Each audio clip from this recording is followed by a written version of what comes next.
Hello and welcome to In Conversation with Rashmi. Today, my guest joining me in this conversation is Dr. Jen Forristal, who is the CEO of the Umbrella Effect and also a naturopathic doctor with primary focus on pediatric mental health. As the founder of the Umbrella Project, Dr. Jen trains medical professionals, educators, and parents to proactively assess and develop the skill needed to cope. So thank you so much for being a part of this conversation, Dr. Jen. It's a pleasure to have you here. Well, thank you for having me.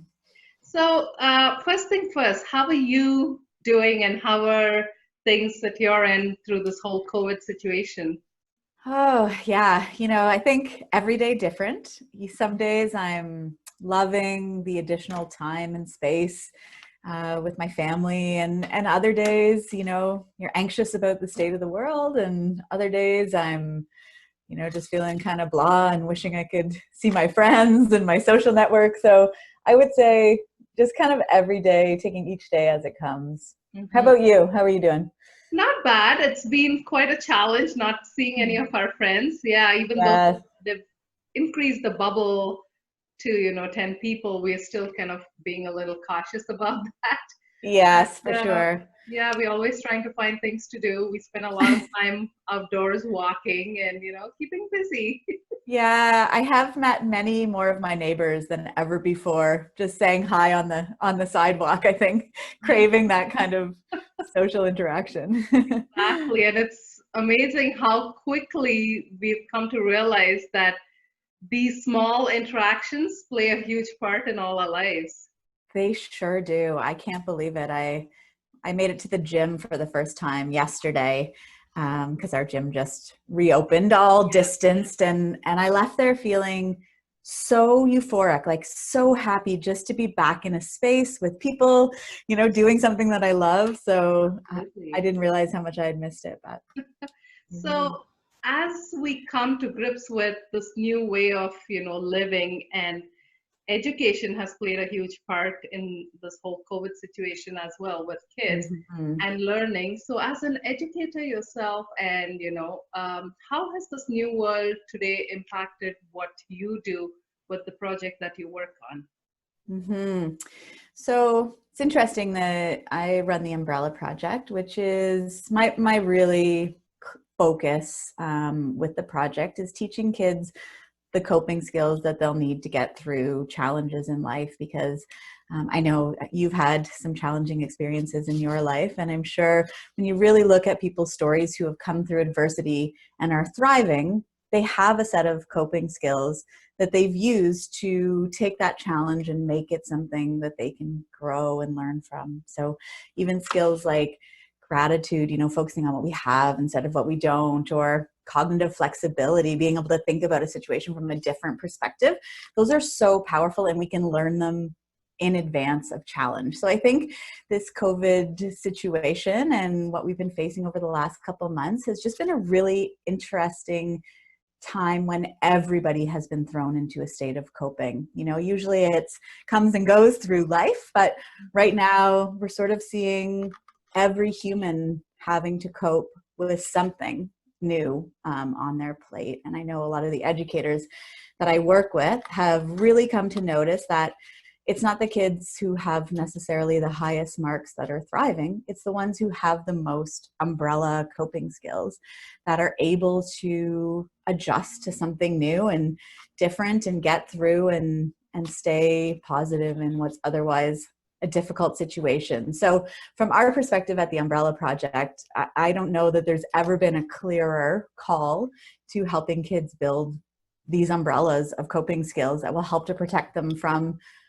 whatever this coming year looks like and onward, right? But it's been an interesting demonstration of everyone's ability to get through something difficult at the same time. So, and just so our listeners understand, what exactly is the Umbrella Project and how did it begin? So the Umbrella Project started as a curriculum that runs in schools. So we're in close to 150 schools now in Ontario, and expanding quickly.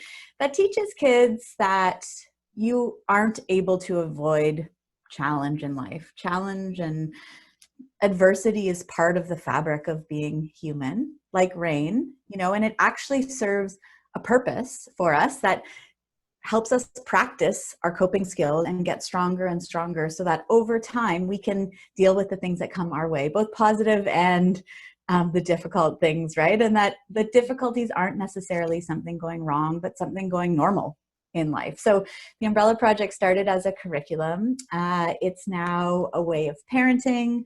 We've sort of, and it's a tool that doctors use in their practices to help assess a child's coping skills, because it's really built on the idea that we can build these skills before we need them. We don't have to wait until something goes wrong with a child's mental health, or we don't have to wait until they're bullied to try to make sure that they have the skills they need to deal with that. We can get ahead of that and proactively build these skills through parenting, through schools, through clinical appointments, through all those supports that we have. So yeah, it's been a passion project of mine for many years, and it's so lovely to see it grow. And it's so, I'm just very, very happy with everything that's been happening with the project. So that's amazing. Mm-hmm. And you are also, your focus is in pediatric mental health. So how does this project support mental health?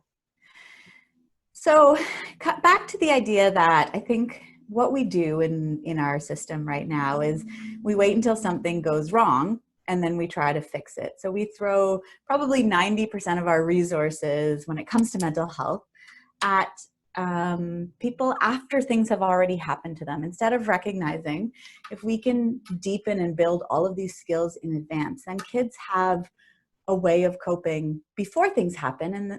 And ultimately what happens is then they tell themselves a different story about what things might mean. So embedded in our curriculum and all our teachings is really that deep principle that we've been using for thousands of years, which is when we get to watch people and hear the stories of people coping with challenges and really understand how they did it, when that something similar happens to us, we can recall all those stories and ideas.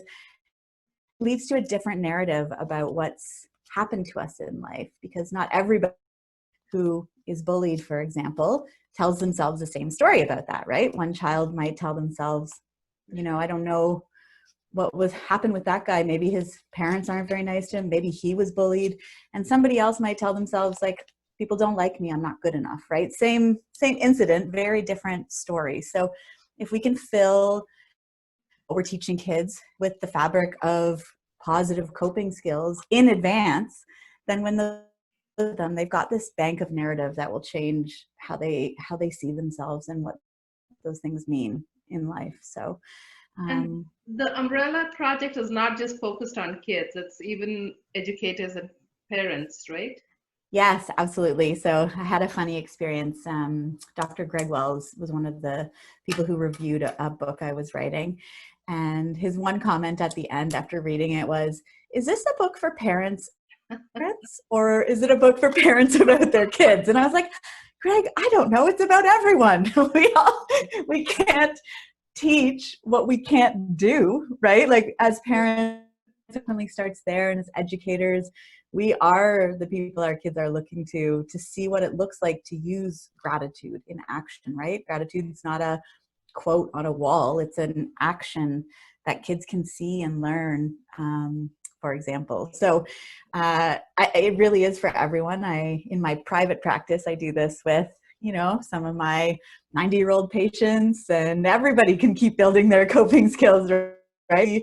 Unfortunately, life doesn't stop throwing challenges at us. And ultimately, all we get to choose is what we do with that challenge. Do we find a way to allow to deepen us and grow our skills? And do we come out the other side with growth, or do we allow it to slowly chip away at our well-being over time? So it's for everyone, really.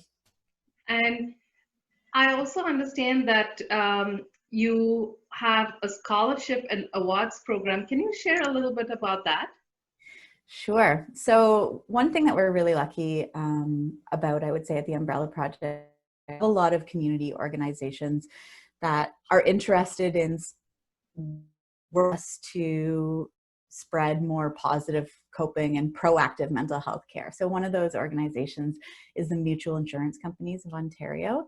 And this year they sponsored an award organizations and students to really highlight those people who are using their umbrellas of coping skills. Because it's through stories and hearing about other people cope with challenges where we learn how to do it ourselves. We know that just from watching stories of resilience, more resilient, because it shows us how to do that, right? It teaches us. We wanted to establish an award that helped to recognize those people in our community who are really showing us what it looks like to cope with challenges, and then give resources to continue on their mission of helping others do the same. So we were really proud to get to do that award this year and ongoing. So. Mm-hmm. Mm-hmm. And with schools closed for so long, how has working on this project been for you? So I would say in terms of a project that relies on schools starting the curriculum in order to thrive between teacher strikes and then COVID, it's been an for us to also use our coping skills and to really dig deep into our sense of purpose and desire to support our community above selling the curriculum and to more schools started, because really I think everything kind of went on hold. So I would say, like, from that capacity, it's been a difficult few months. Certainly on the other side of it, schools are learning that they need these skills and that this is what we should be focusing on for students, to make sure that no matter what happens next year, the kids are being given the skills that they need to changing and unpredictable situations. So everything great on the other, we're doing well and recovering well. But certainly it was a challenging time for us to get through that kind of 6-month window of lots of things going on, but also a deepening of our commitment to what we do and why we do it, and a real pull towards our sense of purpose and helping teachers and parents navigate what was very, very difficult for everyone. So, Where can people find this information? If you can share your social media handles, so so educators and others can take a look at it as well. Sure. Yeah, our website is umbrellaproject.co. And our handle is at @umbrellapjct, so at Umbrella Project, but short form. And so we're on Instagram and Twitter and Facebook. I think Twitter has lots and lots of educators. Facebook and Instagram have a bit more for parents. And on our website, we have a blog and a parenting community, all sorts of ways that you can learn more about what the coping skills are that we are teaching kids, and how to start that journey with their kids. I think one of the big things that we really focus on, especially from a parenting perspective, is that you can't do everything. There is no way that I can do every single tip that I give when it comes to parenting, right? There's just not enough hours in the day. So we have tools for parents to dive in and really assess their kids for their strengths. What are their strong coping skills, and what are the holes that might exist in their coping? Where do I best focus my parenting energy? What is the one thing that I could do this to help bring my child along in their journey of coping? So we've got lots of ways on all of our social media and website for you to do that, to dive into your kids' well-being and pick the strategy that's going to work the best. So wonderful. Thank you so much, Dr. Jen, for sharing all Thank you for having me. And good luck, and stay healthy, and all the best. Yes, and thank to you for being such a great example. Exactly what we talk about at the Umbrella Project. So it's a pleasure to have you. Thank you so much. You take care, and we'll see you soon. Bye-bye.